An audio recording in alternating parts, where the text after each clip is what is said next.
Hello, my name is Scott Hurley. I am a professor of religion at Luther College in Decorah, Iowa.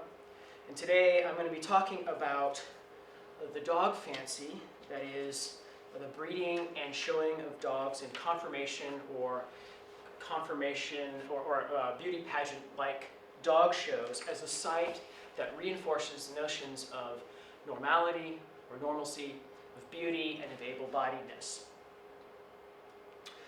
So my argument is essentially here, that the dog fancy permits the manipulation, modification, and destruction of non-human animal bodies for financial gain, reifies social and cultural constructions of normalcy for both humans and canines, and perpetuates views that marginalize groups of human and non-human animals on the basis of their body shape and type. It's worth looking at definitions of normalcy, and here I'm following Anthony Nocella in his article Defining Ecoability, where he quotes a dictionary definition of normalcy. And that definition essentially says that normalcy applies to those who are free from mental illness, who are sane.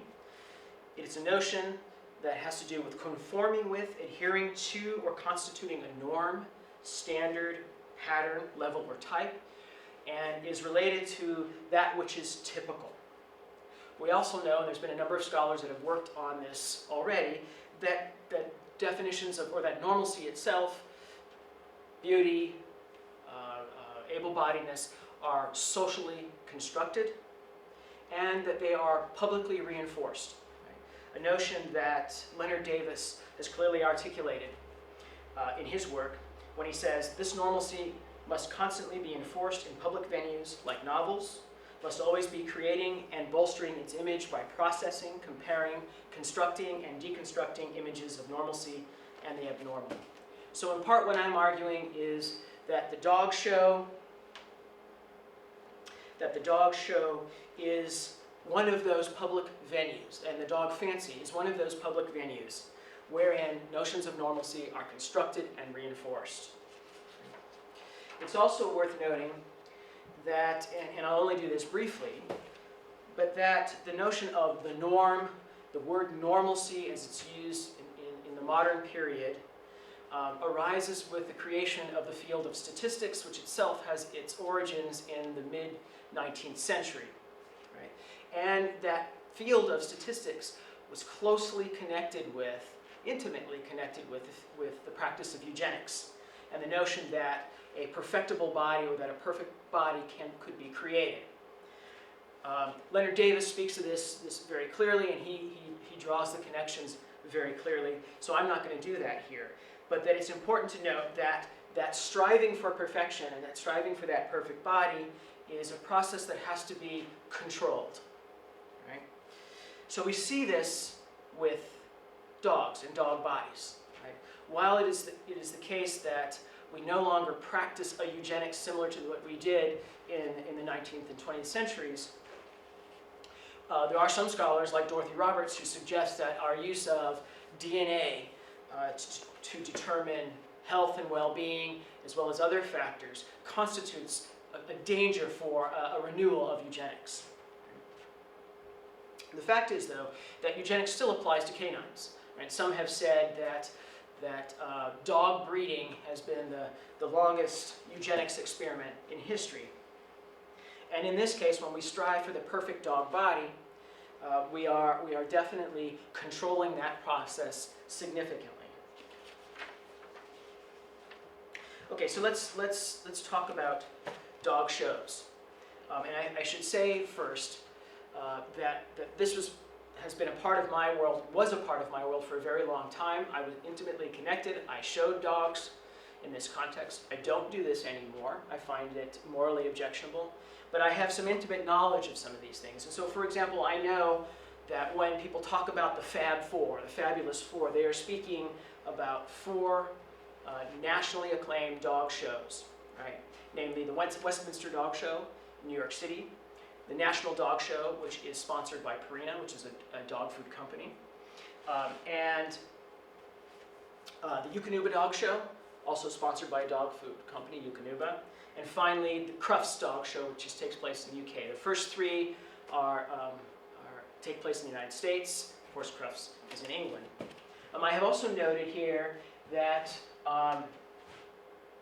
the viewership for each of these dog shows, right, the 2 million views, 2014, 2 million viewers watched in one form of media or another, the Westminster Dog Show. In 2014, it was 22 million viewers. And the AKC Dog Show in 2013, it was 3 million viewers. I point this out to note that this is a great opportunity for companies and corporations to advertise their products, right? And in fact, this is what happens during these dog shows, right? So economics is a big part of this process. Money making is a big part of this industry, right? So, and that applies whether we're talking about these national dog shows or local dog shows, right? So we know that for both the national dog shows and the local dog shows, that spectators come and watch. They're attracted to these shows. Oh, and I also should say that it is likely, I think it's probably fair to say that several dog shows take place every weekend somewhere in the United States, right? Specifically these local dog shows. So they attract spectators. Even the local dog shows advertise products. Oftentimes people will come and present, or will set up booths where they present the products of various companies while people are showing their dogs. There is also this practice of hiring handlers. And a handler is somebody who is trained to take your dog into the ring, take a breeder's dog into the ring and present it to the judge. They're trained to demonstrate the dog's physical attributes as clearly as possible and in the best way possible so that the judge can so that the judge is attracted to your dog when he makes these decisions. And I'm going to talk a little bit more about that process in a bit. The point here, though, is that these handlers will sometimes show between 5 to 10 dogs in a dog show. They get paid $60 to $100 per dog per day plus expenses. And if you are a particularly accomplished handler, you may be paid more than this. And so if you're showing all throughout the year, and this is your primary source of income, some of these handlers make close to a six-figure salary. Right? And then finally, there's retail involvement. I've suggested that with the booths that are present at these places. But there are also a number of companies that have already made names for themselves that have primarily a web-based presence, right? Like, for example, this Christensen Systems, which is itself a $4 million business, and what they do is make and sell beauty products for dog shows. Okay? So the idea here is that there's big money to be made in this, again, in this industry. The breeders. To be fair, breeders, and those that sort of refer to themselves as reputable breeders, don't make a lot of money. And in fact, they refer to their hobby as a labor of love because they often lose money. They usually have maybe 1 or 2 litters of puppies a year. And then the process of raising those puppies, taking care of them, and so on, means that they're spending quite a lot of money. However, if their dogs win big, and if their dogs win big at these national shows, they stand to make quite a bit of money, upwards of $50,000 as a winning prize. But they also, after that, gain recognition and prestige, and therefore can increase the prices of their puppies. So some dogs are sometimes sold for anywhere between $1,500 to $2,500. Right? They can also increase their stud fees. That is, people want to breed to the dog who has produced a puppy that wins big, and so they can charge a lot of money for that breeding. And then finally, if they really know what they're doing, they can put on clinics and workshops and charge a fee for those as well. So there is some money for breeders. Okay? What is interesting, however, is that the American Kennel Club, on their AKC, on their website, right, strongly encourages local communities to sponsor and put on these various dog shows. And they do this by indicating that there is money to be made for those local communities. Right?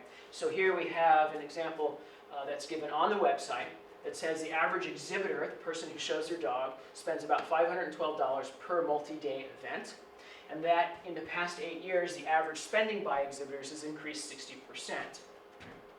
They also go on, I'm not going to read all of these, but they go on to note that communities can stand to raise other sources of revenue, right, through these various means here. So again, the idea is that American Kennel Club is wanting to promote these dog shows in part by encouraging communities to embrace them and see them as money-making opportunities. Okay, so let's talk about the American Kennel Club standard. The standard itself is, well, the standards themselves are found on the American Kennel Club website, and they describe very clearly the way a particular breed is supposed to look, right? So these standards themselves are a set of aesthetic criteria that describes ideal physical type in detail. They mention temperament, but physical attributes are emphasized. Therefore, the physical appearance of the dog is privileged.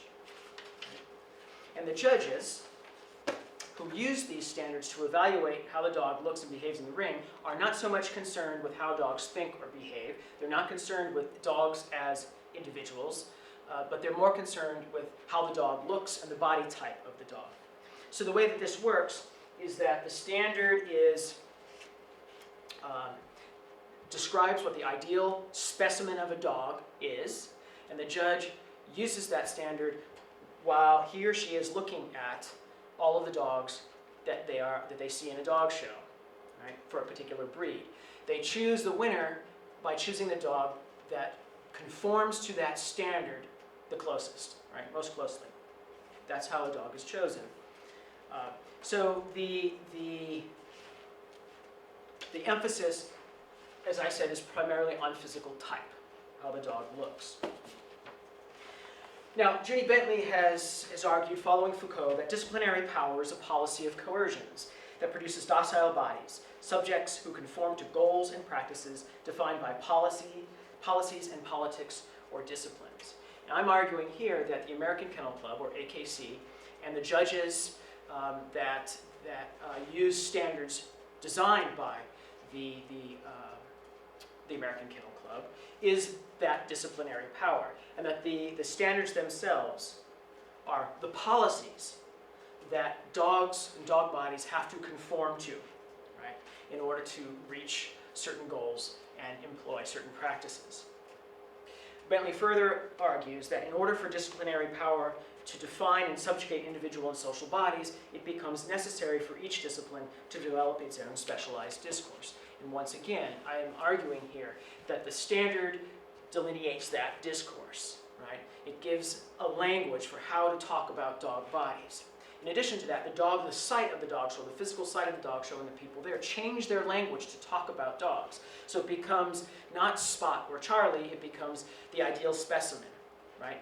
The beautiful Rottweiler, the perfect Doberman, okay? So the language changes. The dog loses its personality and becomes an object or thing that is paraded around in the dog show ring. Now, there have been a number of issues, and this is by no means new. There's been a lot of good work that has demonstrated that breeding according to these standards has produced a lot of problems in a number of different dog breeds, right? Also, the practice of line breeding, or really what's inbreeding, has contributed to these problems. And here I just have some quick examples, the ones that stand out the most, that whose health and well-being have suffered because of these breeding standards. We have the German Shepherd, who's being bred, at least in the United States, for this sloping back that has created a rising number of hip dysplasia cases in German Shepherds. And also, it's quite frankly very difficult for these dogs to actually run, at least as compared to German Shepherds with straighter backs. Right? Over here we have the Bulldog, or the English Bulldog. French Bulldog likewise could apply here. And these dogs' lives over the years have been shortened significantly, from about 12 or 13 years to about 8 years. And part of the reason for that is the brachiocephalic face, right? That pushed-in nose, which impedes the breathing. So these dogs have significant respiratory problems.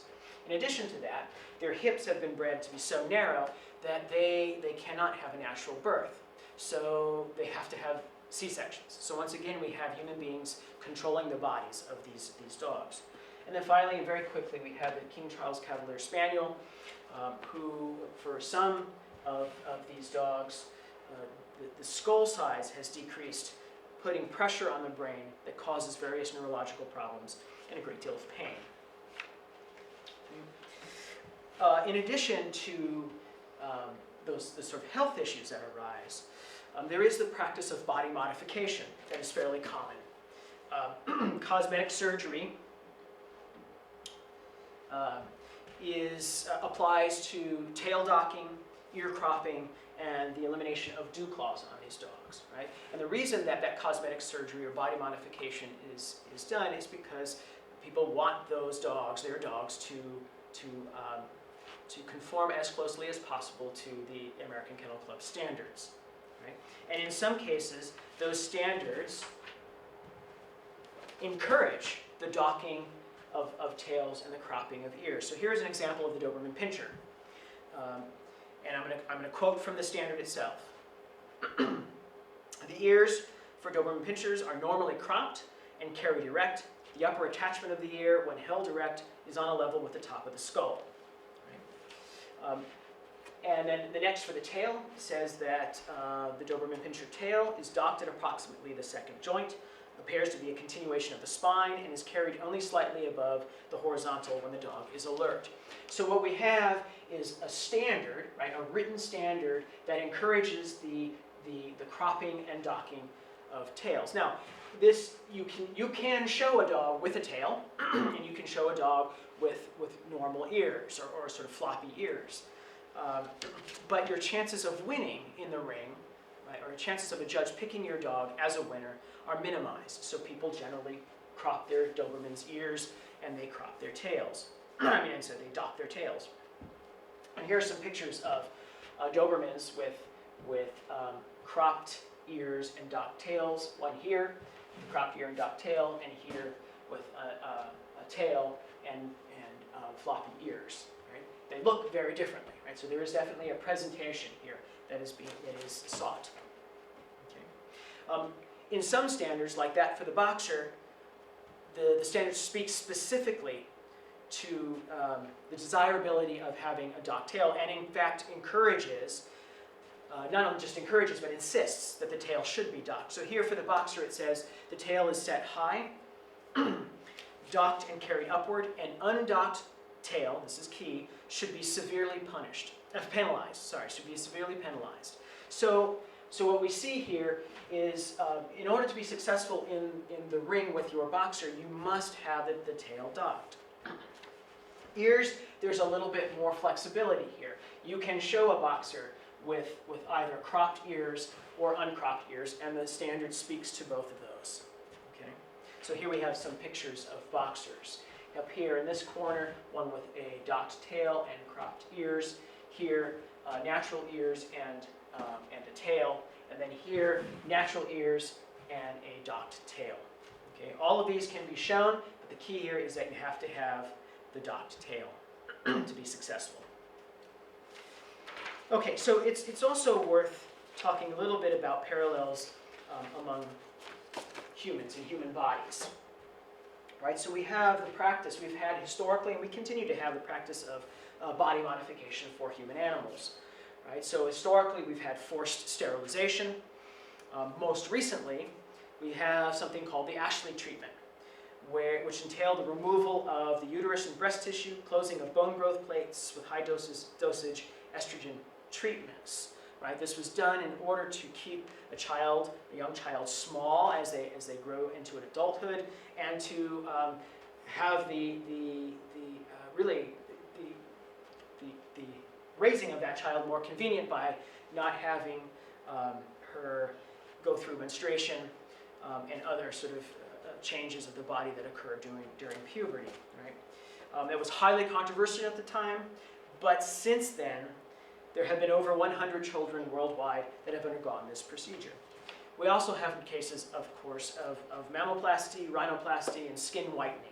Very common body modification practices so that human bodies can conform to standards of normality, normalcy, beauty, and able-bodiedness. So to continue with the standards, what we see is, and in following Carol Adams with this, we see the disassembling of dog bodies. right? So if we take a look at another example from the Doberman standard, it reads, "The chest should be broad with the forechests well defined, ribs well sprung from the spine, brisket reaching deep to the elbow, belly well tucked up, extending in a curved line from the brisket, loins wide and muscled." So we have a discussion of the dog that makes no reference to the individual animal, the individual personality, right? To the dog as a being of inherent worth, but instead break down its body into its various parts. Right? So the standards, the American Kennel Club standards, define physical beauty. They state who is able-bodied. They focus on the dog's body, not on the dog as an individual, as I've already said. And so we could argue here that the individual dog, that individual personality, is the absent referent. Again, following Carol Adams, right? When we show dogs, we change the way we talk about them. We talk about their body parts. We objectify them and referring to them as specimens and not using their names or not seeing them as individuals. Right? We also create throwaway dog bodies, right? Or the so-called junk dog. Right? Those that deviate significantly from the standard are eliminated from the breeding program. So this includes dogs with health issues, but it also includes dogs that are the wrong color. We might have an undershot jaw or an overshot jaw. And I have examples here, so I'm not going to read them, but standards, the Boxer standard and the Rottweiler standard, that specifically delineate what those disqualifications are. Right? So in defining what the able-bodied dog is, the beautiful dog is, right, what the normal dog body should look like, we automatically create this junk dog, and it's done very specifically in the standards. Right? It's worth talking about what happens to the junk dog. That dog is, as I said, eliminated from the breeding program. Sometimes euthanasia is used, and that's used primarily for dogs that have health issues. It's not used like it was in the past to eliminate dogs that the healthy dogs that didn't conform to the standard. Those dogs are sold as quote-unquote pet quality dogs. But here, the control of the dog's body is still prominent. What we have, most breeders will have a contract that the family who wants the dog has to sign, agree to, that says that they must spay or neuter their dog. That is, their dog is no longer allowed to breed, and therefore their reproduction is controlled. So again, we have an example of this disciplinary power, right, and this sort of policy of controlling animal bodies so that those standards are preserved and that the ideal specimen is maintained. Right? Again, parallels, right? The notion of human disability as pathological condition, right? In the social construction of normality and beauty, with specialized discourse, with its specialized discourse, depicts human disability and ugliness as a pathological condition. Right? So individuals labeled as disabled, those that society deems as ugly, are regarded as having less than normal lives and identities. They regard it as expendable and are therefore marginalized. So look, the fact is that Bulldog and German Shepherd breeders love their dogs. This is not, I'm not contending with this, right? Even though these practices seem particularly morally offensive, right? The problem is they don't see the problem with continued breeding of these dogs. Why is that? I think it's because the notions of normalcy, normative body types, and so on are embedded in our culture, in the way we think about beauty, health, and the able body.